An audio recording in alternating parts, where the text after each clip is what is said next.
चलो, तो आज का सेकंड टॉपिक है हमारा ड्रेन ऑफ वेल्थ, धन के निष्कासन का सिद्धांत। इस क्वेश्चन की ड्राफ्टिंग कर लें आप लोग।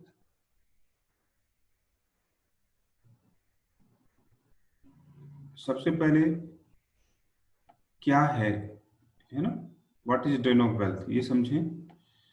फिर किस किस ने इसके फाउंडर्स, प्रतिपादक कौन हैं, किसने दिए थे, और ये देख लेंगे। फिर इसको थोड़ा डिटेल में देखना है कि एग्जैक्टली क्या है, या किन किन चीजों का ड्रेन हुआ है, किस रूप में ड्रेन हुआ है, वो हमें चीज समझनी है ना। और लास्ट में इसके इम्पैक्ट देखने हैं कि इम्पैक्ट क्या हुआ है, प्रभाव देखना है। ठीक है, तो आप सीधा आंसर ही कर लें इसका, क्योंकि ड्रेन ऑफ वेल्थ का मतलब, ड्रेन का माने बहना, धन निर्गमन या धन का बहाव। तो इसका मतलब दो बिंदु होने चाहिए। कोई चीज एक सिरे से दूसरे सिरे की ओर बहती है, एक दिशा में बहती है ना, इस तरह से। तो ऐसे ही धन बह रहा है भारत का। ये भारत है और ये लंदन है। तो ये टॉपिक ब्रिटिश औपनिवेशिक काल में, कॉलोनियल पीरियड में, इंडिया से जो पैसा लूट या किसी भी रूप में इंग्लैंड जा रहा था, उसको समझाने के लिए प्रयोग किया गया है। ओके, तो टॉपिक समझ में आया, हम किस समय की और क्या बात कर रहे हैं। होता क्या है ड्रेन ऑफ वेल्थ, वो भी देखिए। तो लिखेंगे, भारत में ड्रेन ऑफ वेल्थ का आशय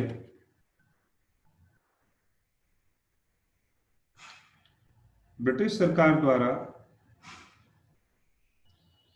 विभिन्न तरीकों से प्राप्त भारतीय धन, विभिन्न तरीकों के ब्रैकेट में लिखेंगे, व्यापार, राजस्व, व्यापार वाणिज्य, trade and commerce, common revenue, tax इत्यादि। तो ब्रिटिश सरकार द्वारा विभिन्न तरीकों से भारतीय धन को एक तरफा, वन वे, एक तरफा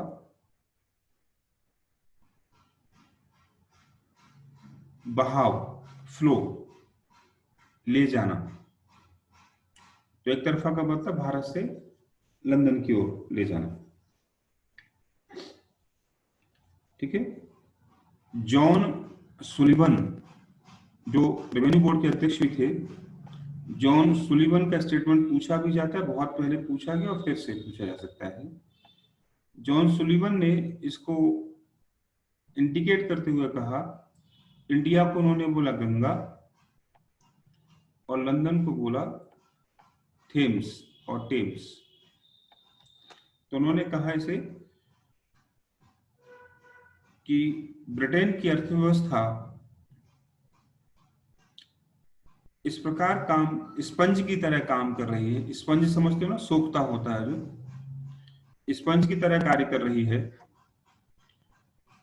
जो गंगा का सोना सोख कर, स्क्वीज, सोख कर टेम्स के किनारे या थेम्स के किनारे निचोड़ रही है।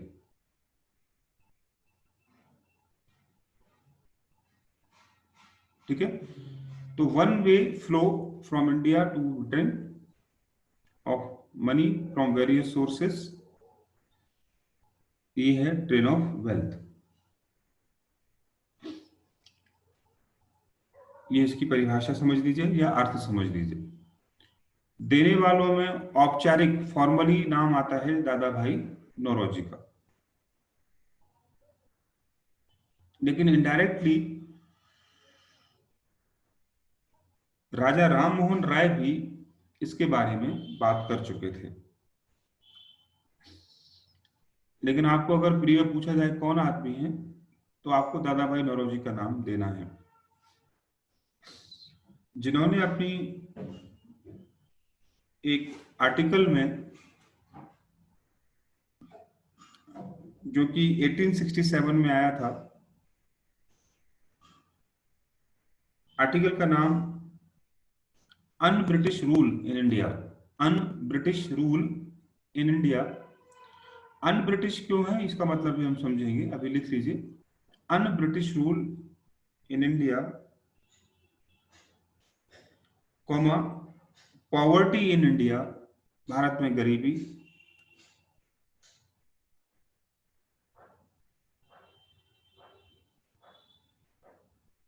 ठीक है, इसमें दिया। और ये जो पेपर था उनका, वो कहाँ दिया उन्होंने, किस जगह पर दिया? तो ईस्ट इंडिया एसोसिएशन जो एक संस्था थी वहां पर, उसकी मीटिंग में दिया। ईस्ट इंडिया एसोसिएशन की मीटिंग में, समिति की या संस्था की मीटिंग में उन्होंने इस चीज का सिद्धांत प्रतिपादित किया। और उन्होंने इसे, दादा भाई ने इसे क्या कहा? इविल ऑफ इविल्स, बुराइयों की बुराई कहा। Evil of evils.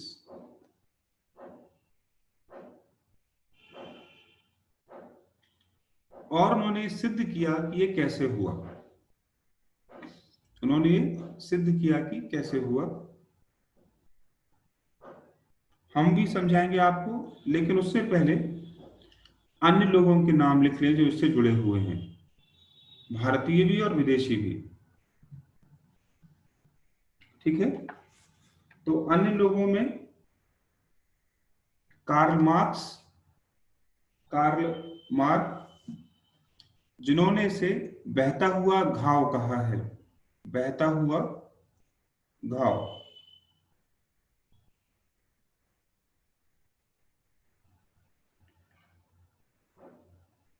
रानाडे ने, एम जी रानाडे, महादेव गोविंद रानाडे, अर्थशास्त्री हैं।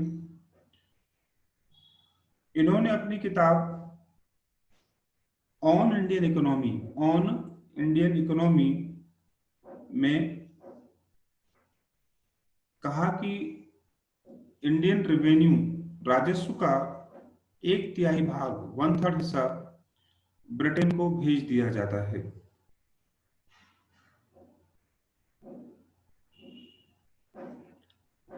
वहीं आरसी दत्त ने, आरसी दत्त ने कहा कि भारतीय जीडीपी का 50% ब्रिटेन को जाता है, 50% ब्रिटेन को जाता है।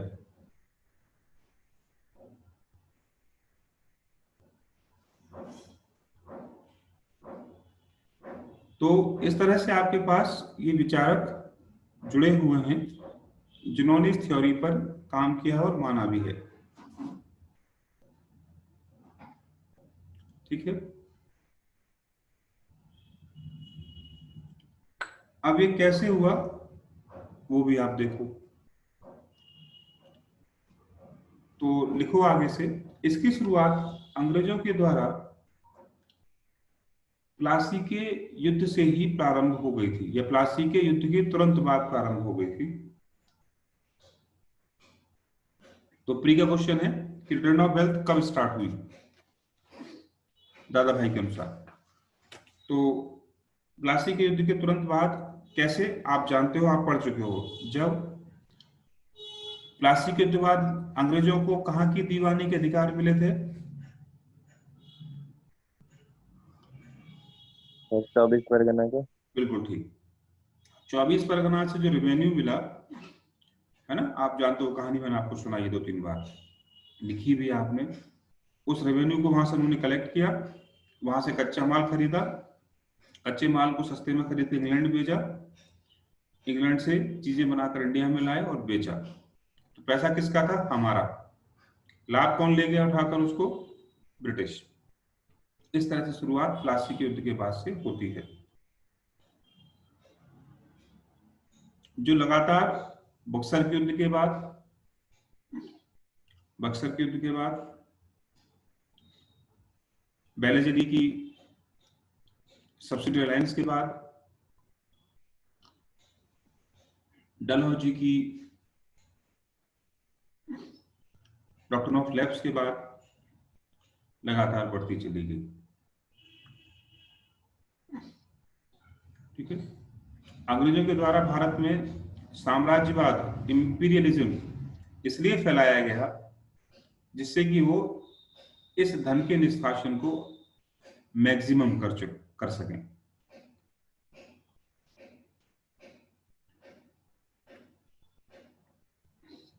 लिखा है बात को आपने। कहा जाता है, डेटा भी दीजिएगा, आंकड़े देने हैं आपको। कहा जाता है कि प्लासी से लेकर बक्सर के युद्ध के प्रारंभ तक अंग्रेजों ने लंदन में 60 लाख पौंड भेजे। 60 लाख, 60 लाख, 60।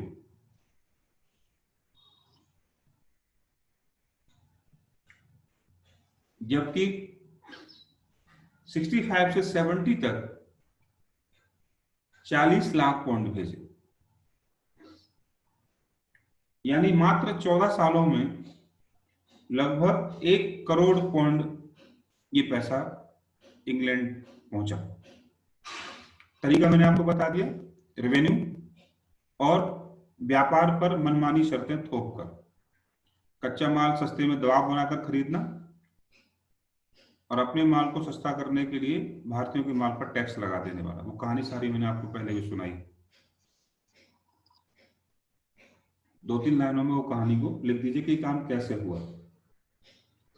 इसके अलावा ये काम कैसे हुआ, बहुत अच्छा क्वेश्चन बनेगा, वो भी देखें। इसके अलावा कंपनी कर्मचारियों के वेतन भत्ते और खर्चों को भी भारतीय अकाउंट से देती थी, इंडियन अकाउंट से। ठीक है, जो कि गलत है। बाद में बताऊंगा कैसे गलत है, ध्यान रखना, पूछ लेना इस चीज को। दूसरा, कंपनी ने ब्रिटिश सेना का खर्च, वो खर्च जो युद्ध के रूप में अन्य जगह लड़ा गया, बर्मा में लड़ा गया, नेपाल में लड़ रहे हैं आप, अफगानिस्तान में लड़ रहे हैं और दुनिया में कहीं और भी लड़ रहे हैं, तो अगर भारतीय सेना वहां लड़ रही है तो उस भारतीय सेना का वेतन भी इंडियन अकाउंट से दिया गया। लाभ किसको हो रहा था? अंग्रेजों। तीसरा, आपने देखा था उपनिवेशवाद के चरण, याद होगा आपको, 3 चरण आपने पढ़े थे। सेकंड चरण में याद होगा कंपनी, और तीसरे चरण में कंपनी भारत में निवेश कर रही है ना। रेलवे में पैसा डाला गया था, तो उस पैसे पर ब्याज कहां से दिया जा रहा है? फिर से इंडियन अकाउंट्स में दिया जा रहा है। लाभ किसको मिल रहा है? ब्रिटेन को। खर्चे कौन लोड कर रहा है? भारत लोड कर रहा है। ये लिखते जाना साफ साफ अच्छे से, प्री में भी काम आए। ठीक है। चाय के बागानों में निवेश किसने किया? व्यापारियों ने। लोन कौन ले रहा है? भारत सरकार, ब्रिटेन सरकार। पैसा कहां से पेमेंट कर रही है? इंडियन अकाउंट से। लेकिन जो वहां प्रोडक्शन होगा वो कहां चला जाएगा? इंग्लैंड चला जाएगा। ठीक है। इसके अलावा अब यहां नोट करने वाली चीजें हैं 2। क्या? इंपीरियल प्रेफरेंसेस, इंपीरियल प्रेफरेंसेस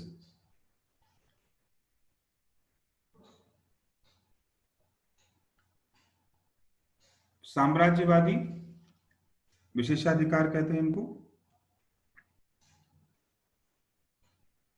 और दूसरा था होम चार्जेस, होम चार्जेस घरेलू दायित्व, खर्चे। दोनों को समझ लो, प्री में पूछा गया है, फिर पूछा जाएगा। इंपीरियल प्रेफरेंसेस का मतलब होता था ब्रिटेन से भारत में जो चीजें इंपोर्ट, आयात होती थी, उन पर टैक्स नहीं दिया जाता था, रियायत दी जाती थी, रिबेट्स मिलती थी, उन्हीं को प्रेफरेंस कहा गया है। यानी ब्रिटेन से जो चीजें भारत में बनकर आ रही हैं उन पर टैक्स नहीं है, तो वो चीजें महंगी होंगी या सस्ती भारत में?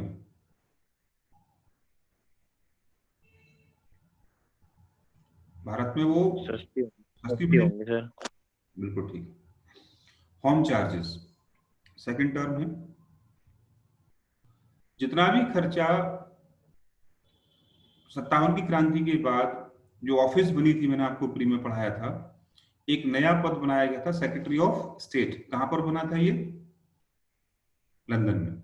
भारत सचिव, इसी को भारत सचिव का ऑफिस कहते थे, जिसमें सचिव भी था और 15 लोग और भी थे। इंग्लैंड में बैठकर काम करते थे। खर्चा कहां से निकलता रहेगा? इंडियन अकाउंट से। लाभ कौन कमा रहा है? ब्रिटेन। वो काम किसके लिए कर रहा है? ब्रिटेन के हितों के लिए। और पैसा कहां से मिल रहा है? कंपनी का वो पैसा, इनकम जो भारत से कमाई जा रही है उससे दिया जा रहा है। ठीक है, तो आप लिखेंगे कि धन के निष्कासन में ना केवल इंपीरियल प्रेफरेंसेस का प्रयोग किया गया, बल्कि होम चार्जेस जैसी कंसेप्ट भी देखने को मिलती हैं। तो जो चीजें मैंने आपको प्रीवियस क्लास में समझाई थी, उनके लिए आज आपके पास दो नए शब्द हैं। तो पूरी लाइन अगर आप नहीं भी लिखना चाहते तो आप केवल इन शब्दों के द्वारा भी अपना काम चला सकते हैं। ओके, इन तरीकों से ये पैसा इंग्लैंड की ओर बहा। एक तरफा याद है ना? एक तरफा क्यों? क्योंकि वो पैसा, उसका लाभ इंडिया में नहीं दिखा, इसलिए वो वन वे है ना? आज अगर कोको कोला या पेप्सी इंडिया में कोई प्लांट लगाए, तुलना करो इससे आपको, तो वो एक तरफा नहीं है। क्योंकि प्लांट लगाएगी तो इंडिया में लगाएगी तो रोजगार कहाँ पैदा होंगे? भारत में। ये सही बात है कि वो पेप्सी का जो प्रॉफिट होगा वो इंग्लैंड या अमेरिका जहां की कंपनी है वहां वो ले जाएगी, लेकिन भारतीयों को रोजगार तो देगी। फिर सीएसआर भी देगी, सोशल रिस्पॉन्सिबिलिटी भी पे करेगी, भारत सरकार को कॉर्पोरेट टैक्स भी देगी। उसके बाद जो प्रॉफिट बचेगा वो ले जाए जहां उसका मन करे। उसमें भी कुछ जगह नियम ये है कि आपको वो इन्वेस्टमेंट यही करना पड़ेगा, कुछ पैसा उसका।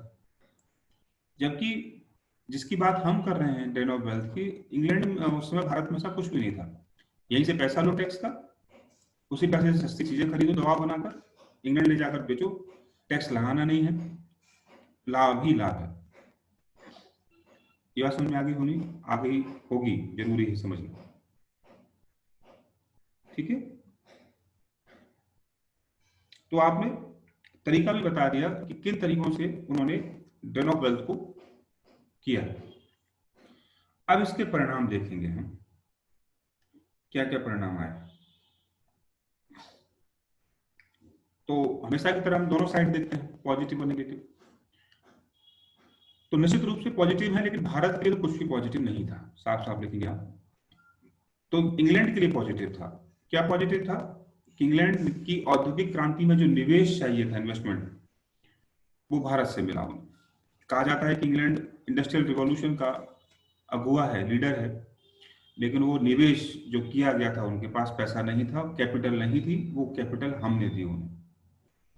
उनकी प्रॉस्पेरिटी, उनकी चमक हमारे दम, हमारी कारण थी, पहला।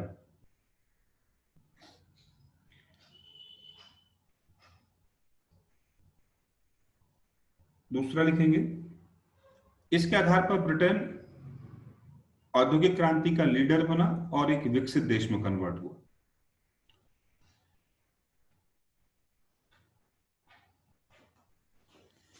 तीसरा, पर कैपिटा इनकम बढ़ी। जाहिर सी बात है, ये सब होगा तो किसी भी देश की प्रति व्यक्ति आय, राष्ट्रीय आय, नेशनल इनकम बढ़ेगी ही बढ़ेगी। अब परिणाम नकारात्मक जो कि भारतीयों पर थे। शुरुआत करेंगे दादा भाई नौरोजी से। उन्होंने क्या कहा कि ये इविल ऑफ इविल्स है, बुराइयों की बुराई है। मतलब एक ऐसी ऐसी बुराई जो अन्य बुराइयों को जन्म देती है। तो पूछा जाता है कि बुराइयों की बुराई कैसे है ये, तो आप लिख लेंगे अपने आप में एक बुराई थी और इससे अन्य बुराइयां पैदा होती थी। अन्य बुराइयों में बेरोजगारी, गरीबी और सबसे बड़ी अकाल, फेमाइन। गरीबी कैसे आई कि खेती में कोई निवेश नहीं किया, इंडस्ट्री में कोई निवेश नहीं किया, ऐसा निवेश जो भारतीयों को फायदा पहुंचा था, तो भारतीयों की आय नहीं बढ़ी इससे। अगर उस पैसे का प्रयोग यहाँ के डेवलपमेंट में करते तो निश्चित रूप से यहाँ के लोगों को लाभ मिलता, लेकिन ऐसा नहीं। तो खेती हो चाहे उद्योग हो, आप पढ़ चुके हैं, अभी पढ़ा है पहली क्लास में, आज के पहले क्वेश्चन में, कि डीइंडस्ट्रियलाइजेशन हुआ। एक बड़ा हिस्सा जो उद्योगों से संपन्न था वो समाप्त कर दिया गया, तो जनसंख्या के अधिकांश वर्ग क्या हो गए, बेरोजगार हो गए, गरीबी बढ़ी, खेती का व्यवसायीकरण करना पड़ा, इससे अकालों की संख्या बढ़ी। इससे सिद्ध होता है कि बुराइयों की बुराई है। तो एक शॉर्ट नोट आप लिखेंगे अलग से कि सिद्ध करिए कि ड्रेन ऑफ वेल्थ बुराइयों की बुराई है। ठीक है, आगे क्वेश्चन को और आगे ले जाते हैं आंसर को अपने को। निवेश ना होने की वजह से भारत में कोई भी नया क्षेत्र अर्थव्यवस्था का विकसित नहीं हो पाया, जिसका परिणाम हम आज तक झेल रहे हैं। मतलब आधारभूत संरचना का विकास नहीं हो, इंफ्रास्ट्रक्चर डेवलपमेंट नहीं हो पाया, जिसका परिणाम भारत ने लंबे समय तक भुगता।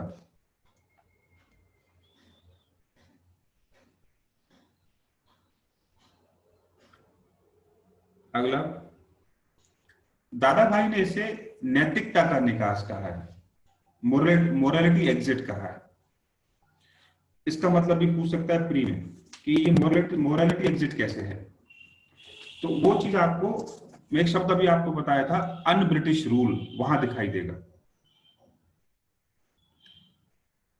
अगर आप अन ब्रिटिश रूल याद है, वो शब्द अभी जो मैंने आपको बताया था, वो है अनैतिक काम।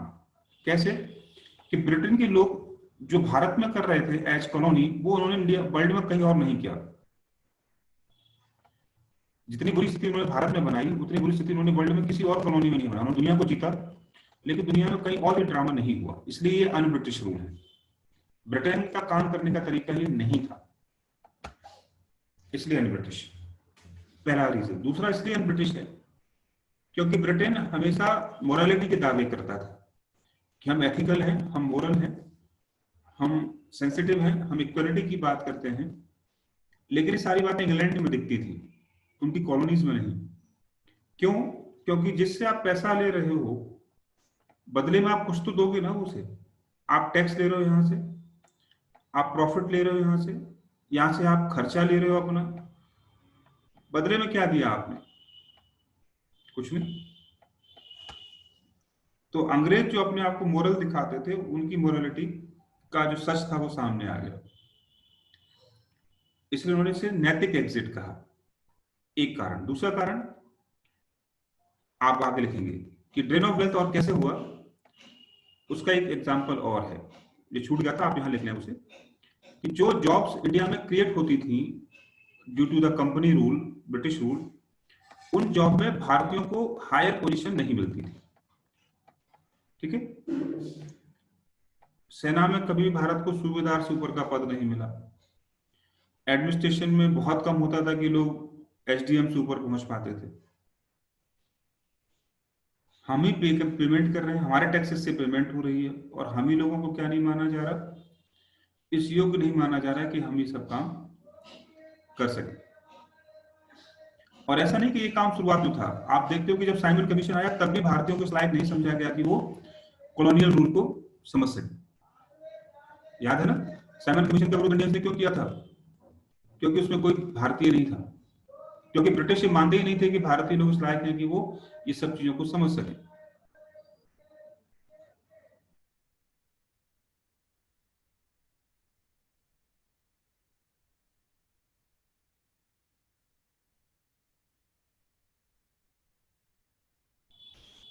ठीक है, आगे दिखाएंगे। इसके स्थान पर ब्रिटेन के लोगों को क्या मिलता था? नौसिखियों को भारत में आकर काम करने का मौका। भारत में सीखते, अनुभव प्राप्त करते, गलतियां होती तो भारत के लोग भुगतते, और उस अनुभव का लाभ वो कहां ले जाते? विश्व में अन्य जगह पर वो उठाते। इससे क्या हुआ? हमारी नई पीढ़ी को काम करने का जब अवसर नहीं मिला तो नई चीजों को सीखने का अवसर भी नहीं मिला। तो डबल नुकसान हुआ कि जो सीख के चला गया उसने हमें कोई फायदा नहीं पहुंचाया, और हमारे लोग नहीं सीख पाए उस काम को, तो हमारी आगे की पीढ़ियों को उसका कोई लाभ भी नहीं मिला लंबे समय तक। ये है मोरल एग्जिट। तो अगर प्री में पूछा भी गया है कि धन निष्कासन को कैसे आप प्रूव करेंगे कि ये मोरल एग्जिट है, नैतिक निकास है, तो एक शॉर्टकट आप इस पर लिख सकते हैं कि how drain of wealth is was moral exit. ठीक है, चलिए। इस नकारात्मक प्रभाव को कुछ मैगजीन और पेपर्स ने भी हाईलाइट किया, जैसे अमृत बाजार पत्रिका जो बंगाल से निकलती थी, आगे पढ़ेंगे इसके बारे में हम। नेशनलिस्ट पेपर था ये अमृत बाजार पत्रिका, आप इसे प्री की क्लास में पढ़ चुके हो। इसने लिखा था कि अंग्रेजों को इस बात का अनुमान नहीं है, जानकारी नहीं है कि उनकी इस शल्य चिकित्सा यानी सर्जरी से उनका रोगी पेशेंट किस अवस्था में पहुंच गया है। सेंटेंस लिख लिया, इसका मतलब भी समझो। आप एक डॉक्टर हैं और आप किसी की सर्जरी कर रहे हैं, ये कहते हुए कि हम इस सर्जरी आपके भले के लिए कर रहे हैं, ठीक है, कर सकते हैं आप। तो अंग्रेज आए भारत में डॉक्टर बनकर ये कहकर कि तुम पिछड़े हुए हो, हम तुम्हारे लिए सर्जरी यानी जो भी कर रहे हैं भारत में वो तुम्हारे भले के लिए है। हम तुम्हें प्लांट्स दे रहे हैं, औद्योगिक उद्योग लगा रहे हैं, हम तुम्हारा रेलवे डाल रहे हैं, हम तुमको मॉडर्न बना रहे हैं, ये सब तुम्हारी सर्जरी है। लेकिन पत्रिका कहती है कि इस सर्जरी में अगर पेशेंट का खून बहुत बह जाए तो क्या सर्जरी किसी काम की है? नहीं। तो जो वो चेंजेस ला रहे हैं वो हमारे भले के लिए है, ऐसा वो मानते हैं। लेकिन उस भले में उन्होंने हमारा खून यानी हमारा जो पूरा कैपिटल था वो निकाल के इंग्लैंड रख दिया और कहा कि तुम अब ठीक हो गए, तुम मॉडर्न हो गए। ऐसा नहीं हो सकता, ठीक है। तो ये एग्जाम्पल या ये जो स्टेटमेंट है वो अमृत बाजार पत्रिका की है, यानी सरकार की आलोचना करने वाला पत्र है ये। आगे बात समझ में यहाँ तक आपको?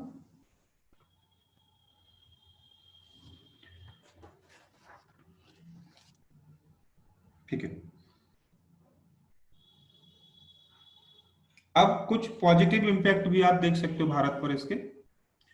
तो कहीं ना कहीं भारतीयों ने इस चीज को समझा, जब समझ लिया तो उसका जवाब देने के लिए नेशनलिस्ट आइडियोलॉजी डेवलप की गई। इस चीज को दिखाकर भारतीयों को मोटिवेट किया गया कि देखो अंग्रेज कितना बुरा काम कर रहे हैं, आपको जागरूक होकर कुछ करना चाहिए। तो कुछ लोगों ने इसकी प्रतिक्रिया में ही इंडस्ट्रीज लगाई। नंबर एक, इसी आइडिया को लेकर दादा भाई नौरोजी ने पार्लियामेंट में, ब्रिटिश पार्लियामेंट में आवाज उठाई थी। इसलिए आप क्वेश्चन बनता है, ब्रिटिश पार्लियामेंट में चुना जाने वाला पहला भारतीय दादा भाई नौरोजी 1892 में चुने गए थे वो, और उन्हें लिबरल पार्टी ने टिकट दिया था। ये क्वेश्चन प्री के हिसाब से लिखना है ना। ग्रांड ओल्ड मैन ने 1892 में लिबरल पार्टी के वोट टिकट पर चुनाव जीता और वो संसद में पहुंचे। संसद में क्या मुद्दा उठाया? उन्होंने यही मुद्दा उठाया। कहने का आशय ये है, पॉइंट ये है कि इस ड्रेन ऑफ वेल्थ को प्रमोट करके, दिखाकर उन्होंने भारत के लोगों को झकझोरा और उन्हें सेल्फ डिपेंड होने की बात कही। इसलिए कहा जाता है कि भारत में स्वशासन, सेल्फ रूल सबसे पहले किसने मांगा? दादा भाई नौरोजी ने मांगा। डायलॉग भले किसका था? तिलक का था, स्वराज मेरा जन्मसिद्ध अधिकार है। जबकि स्वराज की व्याख्या जब हुई तो दादा भाई नौरोजी ने उसको एक्सप्लेन किया था और उस एक्सप्लेनेशन में इसी मुद्दे को सबसे ज्यादा प्रोमिनेंटली उठाया गया था। ठीक है, तो आप क्या लिखेंगे कि भारतीयों को राष्ट्रवादी बनाया उन्होंने इस विचार ने, नंबर 1। नंबर 2, इससे ब्रिटेन का जो असली चरित्र था, रियल कैरेक्टर था, वो सामने आ गया, उनकी पोल खुली। इससे कहीं ना कहीं ब्रिटेन पर यह दबाव बना कि वो मोरली गलत कर रहे हैं, और जब उन्हें रियलाइज हुआ तभी उन्होंने कांग्रेस की स्थापना, और कांग्रेस में लिबरलिस्ट की जो मांगे थी उसको कहीं ना कहीं थोड़ा बहुत मानना शुरू कर दिया कि हाँ ये ठीक कह रहे हैं। यही कारण था कि 1892 में उन्होंने बजट पर क्वेश्चन पूछने का राइट भी दे दिया था, आपको पता होगा, पॉलिटी में पढ़ा था आपने। तो मोरल जब प्रेशर बना तो उसके बदले में नाम मात्र ही सही, नॉमिनली सही, लेकिन कुछ चीजें उन्होंने रियलाइज की और उसे भारतीयों के फेवर में थोड़ा सा ठीक भी किया, बंद नहीं कर दिया था उन्होंने। फाइनली इसी आइडियोलॉजी को स्वदेशी मूवमेंट में गांधी ने अपने तरीके से उठाया। स्वदेशी का मतलब ही ये था कि जो ब्रिटिश कर रहे हैं उसका विरोध करो और विरोध में बहिष्कार करो। बहिष्कार से जो वैक्यूम शून्य पैदा होगा उसे कौन फिल करेगा? स्वदेशी फिल करेगा। तो गांधी ने इसी चीज को एक नए तरीके से और बंगाल विभाजन के समय बहिष्कार और स्वदेशी के मुद्दे के द्वारा भारत की आजादी में एक बड़े आंदोलन खड़े किए गए इसी आइडियोलॉजी पर चलकर। ठीक है, और वही मूवमेंट भारत की आजादी में एक बड़ा रोल प्ले करते हैं। ठीक है, ये आपके क्वेश्चन का पूरा आंसर, जिसमें प्री के भी कई सारे पॉइंट्स आपने नोट किए हैं। एक और नोट कर ले पॉइंट, इंग्लैंड डेब्ट to India, England debt to India, कर्ज की बात कर रहे हैं दादा भाई नौरोजी। ये आर्टिकल दादा भाई नौरोजी का है।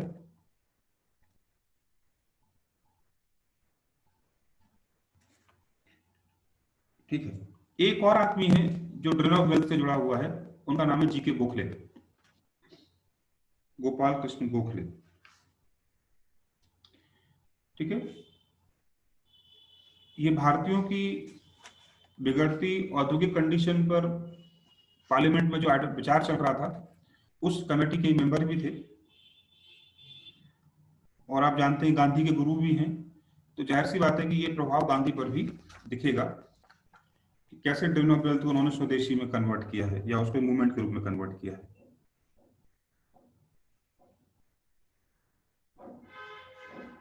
ठीक है, तब